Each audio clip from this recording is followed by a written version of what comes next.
बिहार की राजनीति में उलटफेर तो लगा रहता है, लेकिन अब जो है बिहार की राजनीति में जबरदस्त भूचाल आया हुआ है।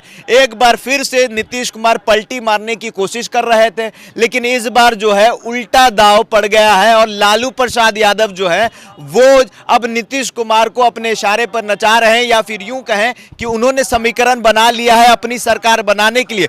दूसरी तरफ कांग्रेस के राष्ट्रीय अध्यक्ष खड़गे साहब ने लेटर लिखा है जेडीयू से और जवाब मांगा है कि बताइए क्या चल रहा है, ये अफवाह कैसी है, क्या ये सच है। तो कांग्रेस के राष्ट्रीय अध्यक्ष ने जेडीयू को लेटर लिखा और दूसरी तरफ कांग्रेस भी जो है पूरी तैयारी में लगी हुई है। और मैंने कल ही कहा था कि पूरे हिंदुस्तान की नजर बिहार पे है। भूपेश बघेल जो कि छत्तीसगढ़ के मुख्यमंत्री थे, पूर्व मुख्यमंत्री थे, तो उन्हें जो है बिहार भेजा जा रहा है ऑब्जर्वर बनाकर।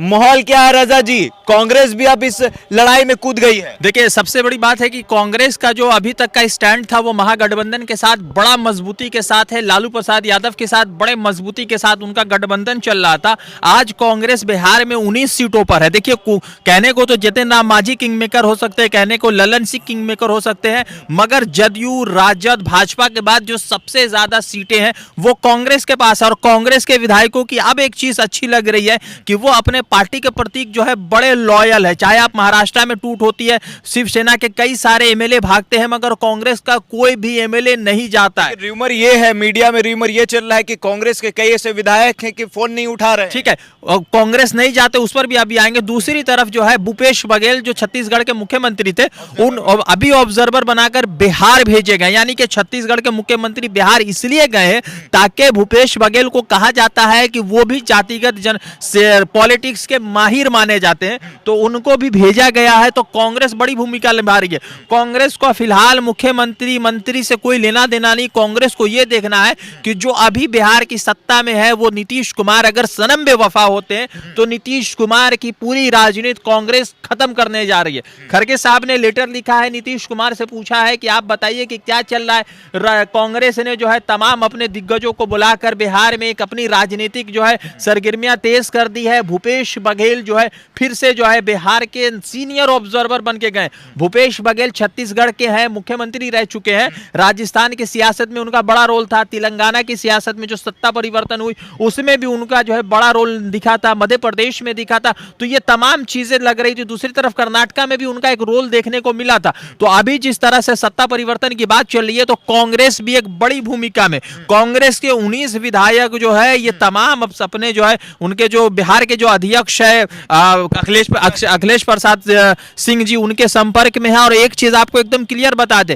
कांग्रेस का क्लियर स्टैंड है कि 2024 से पहले वो तमाम तरह के सैक्रिफाइस को बर्दाश्त करने के लिए तैयार है। मगर अब कांग्रेस का यह भी कहना है कि कांग्रेस भी नीतीश कुमार के साथ उतने ही जो है सख्ती से बरतेगी जितना लालू प्रसाद यादव बरतेंगे।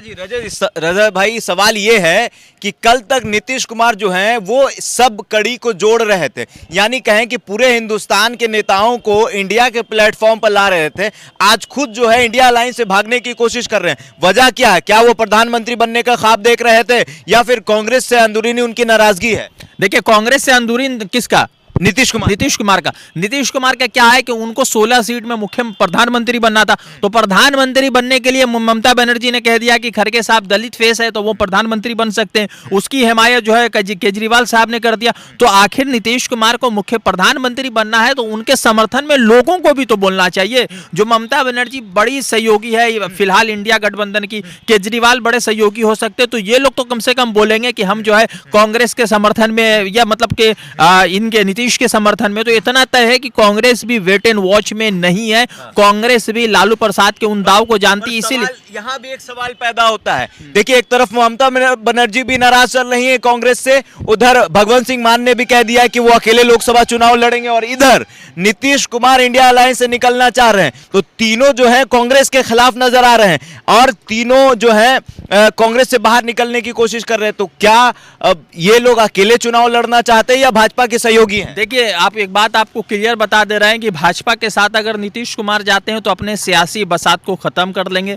अगर नीतीश कुमार अकेले लड़ते हैं तब भी अपने सियासी बसात को खत्म कर लेंगे, जैसे उनको जो है जैसा धचका बिहार के विधानसभा चुनाव में लगा था। दूसरी तरफ जो है ममता बनर्जी जा रही हैं, नहीं जा रही है। ममता बनर्जी से यहाँ के जो पश्चिम बंगाल के जो अध्यक्ष है अधीर रंजन चौधरी, उनसे उनका तनाव रहता है, अच्छे रिलेशन नहीं है दोनों के बीच। मगर राहुल गांधी का फोन अगर अधीर रंजन को जाएगा या खड़गे साहब का जाएगा तो अधीर रंजन चौधरी की उतनी बसात नहीं है कि वो ये कह दे कि नहीं हम नहीं मानेंगे, राहुल गांधी को कह दे कि हम नहीं मानेंगे, तो ये कहने वाली बात है। दूसरी तरफ है कि 15 जो अभी एमएलए को लेकर जो खबरें चल रही है, खास करके गोदी मीडिया मेन स्ट्रीम नहीं, गोदी मीडिया, उसमें भी जो है जी न्यूज, एबीपी, जी न्यूज, न्यूज नेशन पे चल रही है कि 15 विधायक जो है कांग्रेस के, जदयू के टच में है या भाजपा के टच में। तो एक बात बता दे रहे हैं, कांग्रेस का कोई भी विधायक किसी के टच में नहीं है। और इस मर्तबा जो खेल हो रहा है तो कांग्रेस भी एक बड़ी भूमिका में। और आज भारत जोड़ो न्याय यात्रा का छुट्टी भी है, कल भी था, आज भी है, परसों कल से फिर शुरू होगा। तो राहुल गांधी भी इस पूरे मामला में वेट एंड वॉच की भूमिका निभा। आखिरी सवाल,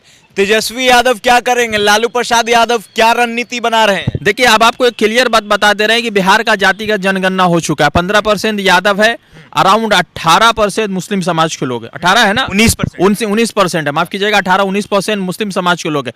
तो यादव और मुसलमानों का वोट तो महागठबंधन के साथ फिक्स लग रहा है, एकदम क्लियर बात है। अगर लल्लन सिंह को मुख्यमंत्री बनाते हैं तो 4% भूमिहार समाज के लोग हैं। तो 4% हम नहीं मान रहे, हम उससे कम ही मानते हैं। अगर जितिन राम मांझी को डिप्टी सीएम बनाते हैं या जितिन राम मांझी के बेटे को डिप्टी सीएम बनाते हैं तो ये भी समझ लीजिए कि मांझी समाज के जो लोग हैं उनका वोट जाएगा। मुकेश कुमार सैनी के अगर 3 लोग आते हैं तो उनका मांझी समाज के जो लोग हैं, मल्ला समाज के लोग हैं, उनका भी। अख्तरुल इमान से बात हो गई है लालू जी? अच्छा ठीक है, अख्तरुल इमान साहब से बात हो गई है। अख्तरुल इमान साहब भी किंग मेकर की भूमिका में होंगे, मगर इतना तय है कि अगर इस मर्तबा लल्लन सिंह मुख्यमंत्री बनते हैं या जो है जितिन राम मांझी डिप्टी बनते हैं या मतलब मुकम्मल मुख्यमंत्री बनते तो 2024 आप समझ लीजिए कि 40 में से भाजपा मुश्किल से 3 या 4 सीटों पर सिमट जाएगी।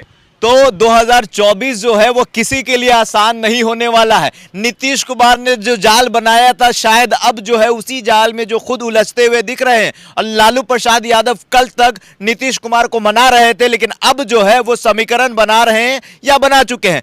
तेजस्वी यादव भी राजभवन जाने के लिए तैयार है और वो सरकार से समर्थन वापस लेने के लिए जो है वो कुछ ही देर में हो सकता है कि राजभवन जाए। अब देखना ये होगा कि भारतीय जनता पार्टी सरकार बना पाती है नीतीश कुमार के साथ, या फिर नीतीश कुमार का साथ छोड़ेंगे तेजस्वी यादव। और लालू प्रसाद यादव ने जो समीकरण बनाया है, क्या उस समीकरण के तौर पर जीतन राम मांझी, ललन सिंह या फिर तेजस्वी यादव को मुख्यमंत्री बना पाते हैं कि नहीं? इस वक्त बिहार में जो है राजनीतिक भूचाल आया हुआ है। पूरे हिंदुस्तान की जो नजर है वो इस वक्त बिहार पे है।